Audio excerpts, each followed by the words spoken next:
In this video, you're gonna witness the most delicious, It's literally heartwarming. most unique, Look at this. strangely satisfying noodles in Vietnam's capital, Hanoi. Calvin, can you just grab a nice handful? Sure.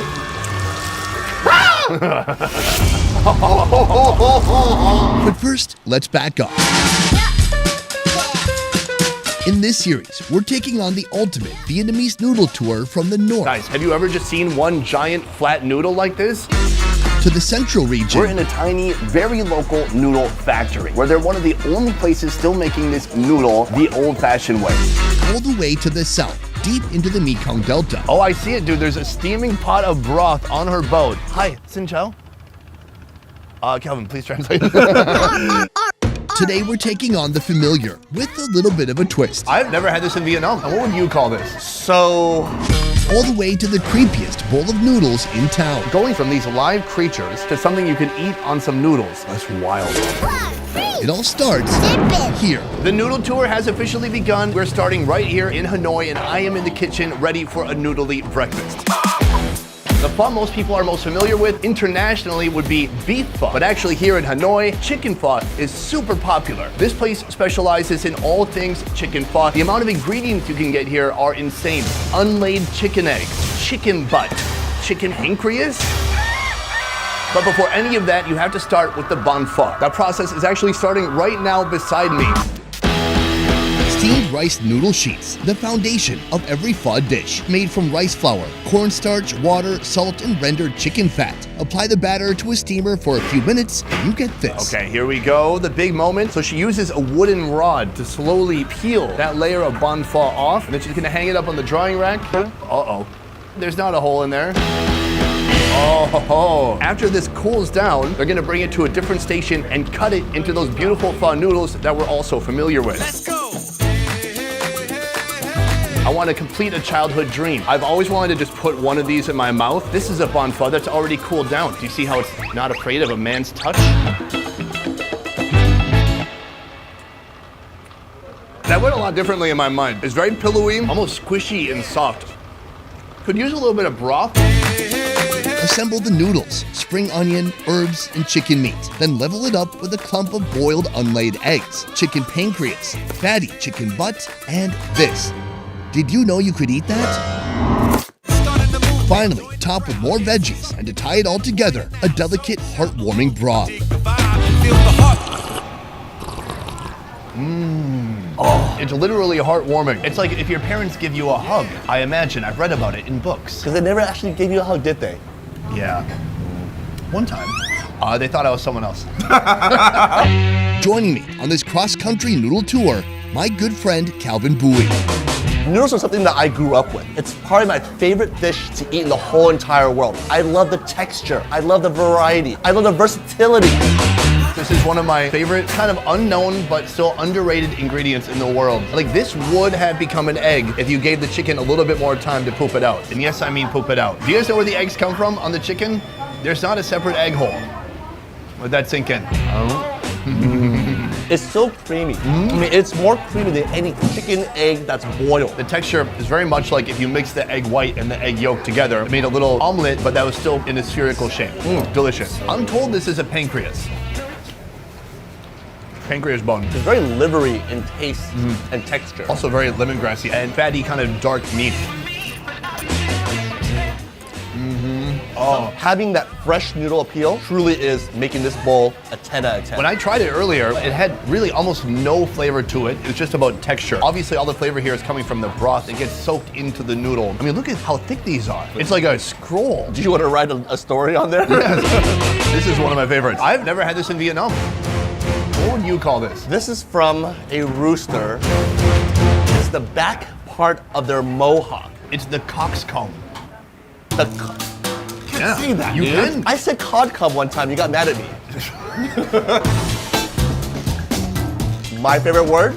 Gelatinous. Has a little gamey flavor. Yeah, it's fatty, although mine was infused with lemongrass too. It is a different type of texture, and I think that's the point of all these meats as you move through the bowl, is to get different tastes and textures of this piece and that piece. Right here, we have chicken butt. Oh God, it's a butter.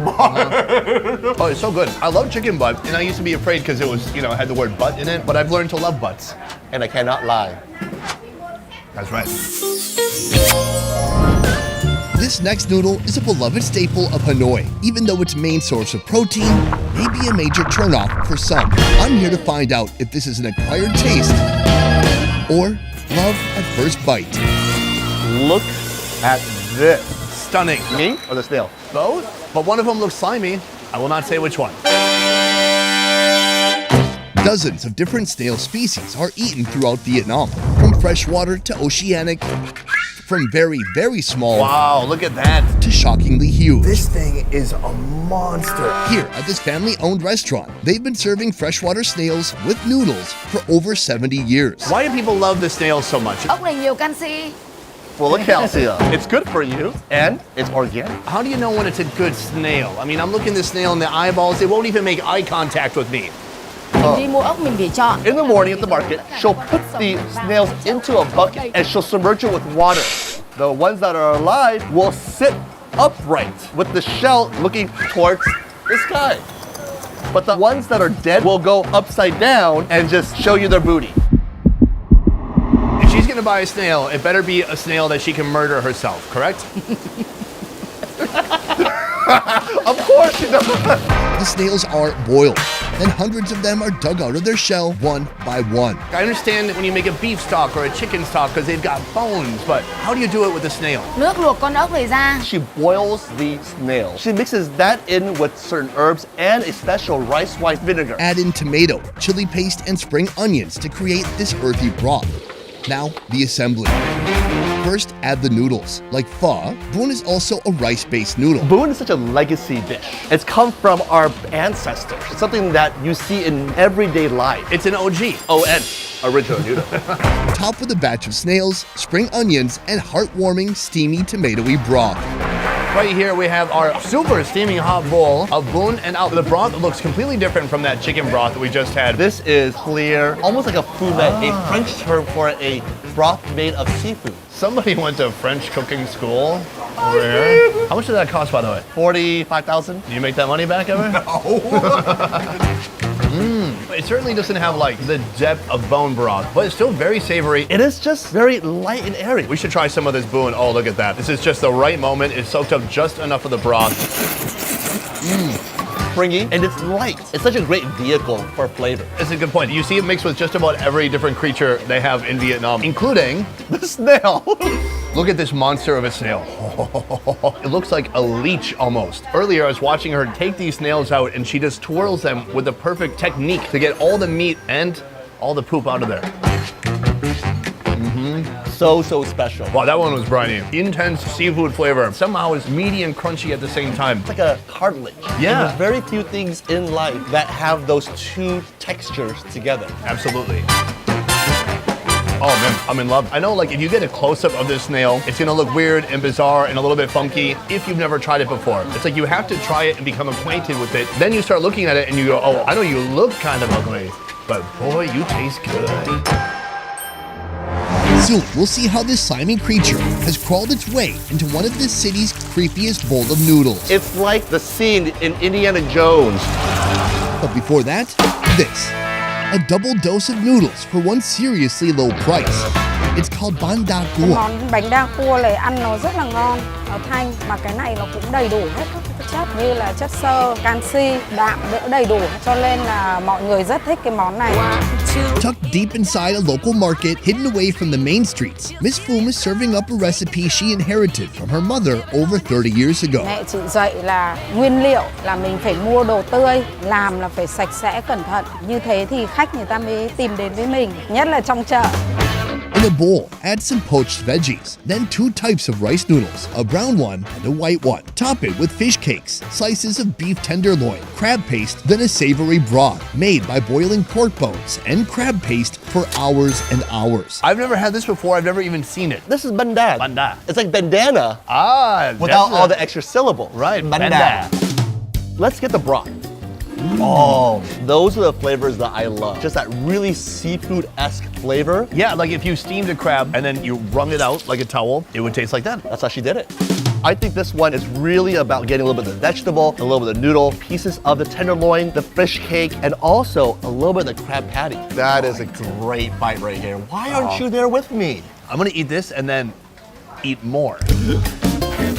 Bro, delicious. So what's interesting, the way this is made, there's no way to like have two different noodle experiences. As soon as you put your chopsticks down, they just start like combining together, so it just becomes one big clump of texture, completely flavored like crab. They're both made of rice powder, but the darker one, the coloring comes from caramelizing sugar. So you don't get much of the flavor, it's more of the aesthetic. Dude, can I say something really quick? No. Okay, then let's go for it. But I've noticed in Vietnam, folks here don't always mind kind of a soft, soggy noodle. For me, I really love an egg noodle because it's got a lot of texture and kind of bite to it. Sure. Noodle dishes are really about texture, right? So the Yeah. vegetables in there kind of play off that softness of the noodle. There's a lot of vegetable. I can see why some people would need that for fiber, digestion, Crohn's disease. I don't know. What I love about noodles in Vietnam is the endless variety. There's just so much here. Noodles I've never seen before in my life, but I gotta say, pretty good. I may have spoken too soon, because now I'll be faced with this, a type of noodle that isn't for the faint of heart, but there's no turning back now. Recently, I went to the USA and I went to many Vietnamese restaurants and see like 98 different Vietnamese foods, but they won't have this. Yeah. Pounds and pounds of live eels. Why did she just cheer when it came out? I don't know.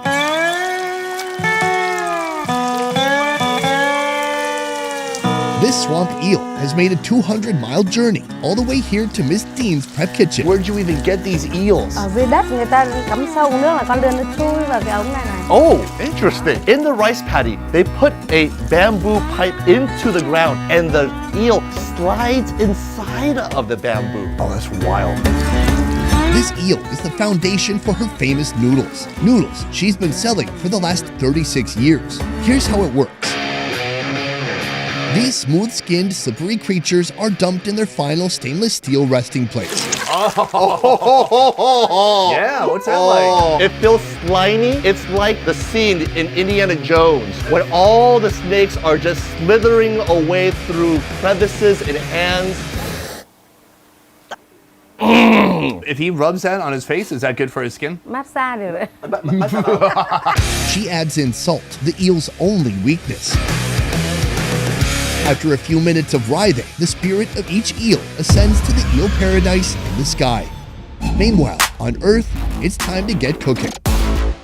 The now de-slimed eels hit the grill, roasting over charcoal until they cook through. So why eels? Cái lươn này ăn thì nó rất là ngậy, ngọt, nhiều canxi. I really think that it's something that's just fun to eat. And because they have so many rice fields here in Vietnam, this was something that was readily available.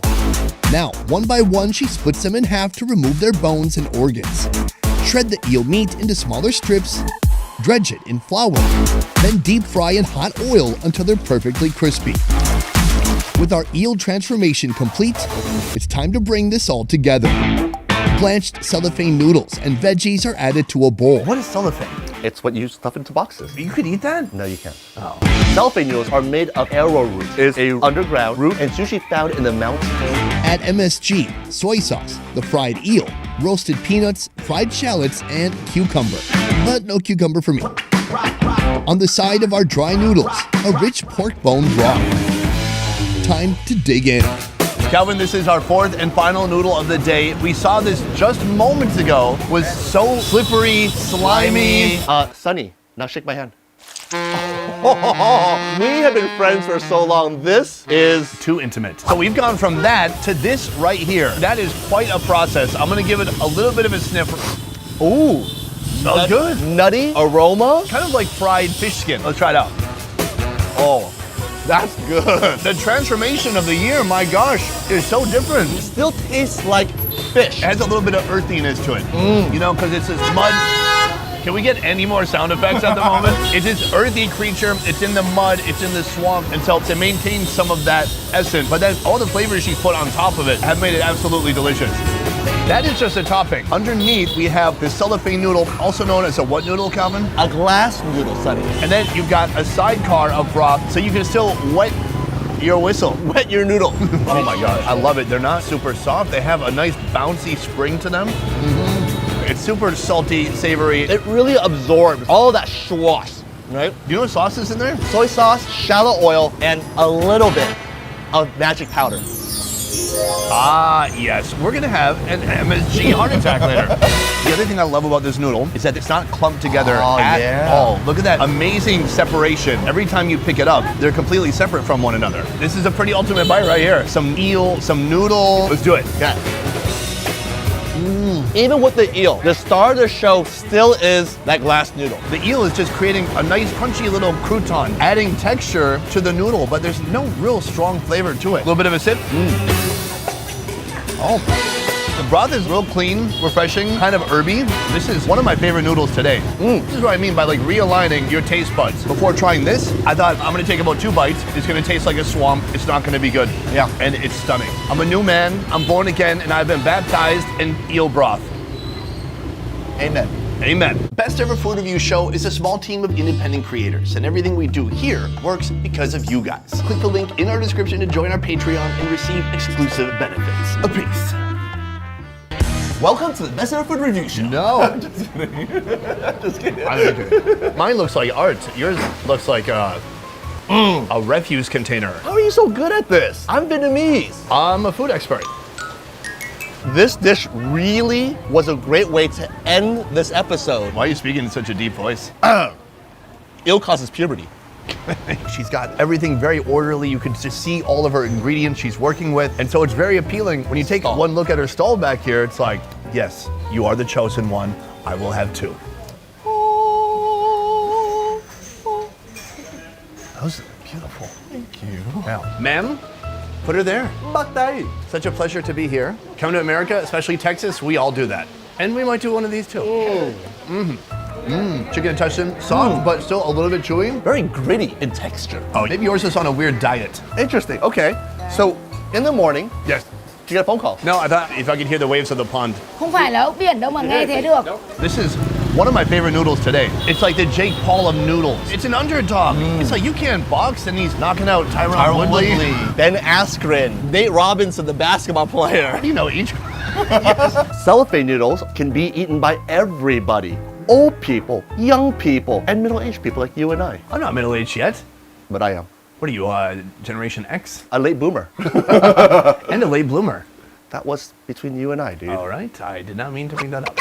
Boom! Guys, I hope you enjoyed this video. This is just the first one in a series of 5 covering the best, most unique, interesting noodles of Vietnam. I want to say a huge thank you to Calvin right here for joining me today, being in this video and sharing his Vietnamese food expertise. You can follow Calvin on FKN Deliciousness on the YouTube or on Instagram too. Or both, why not? Why not? Be crazy. Guys, that is it for this one. Thank you so much for watching. I will see you next time. A peace. We have nowhere to walk off screen to. It's raining. So where do you want to go? do you have an umbrella or a multitude of umbrellas? We could use this and it'll turn into delicious noodles on the way. Shall we? Yes, let's go. But not actually.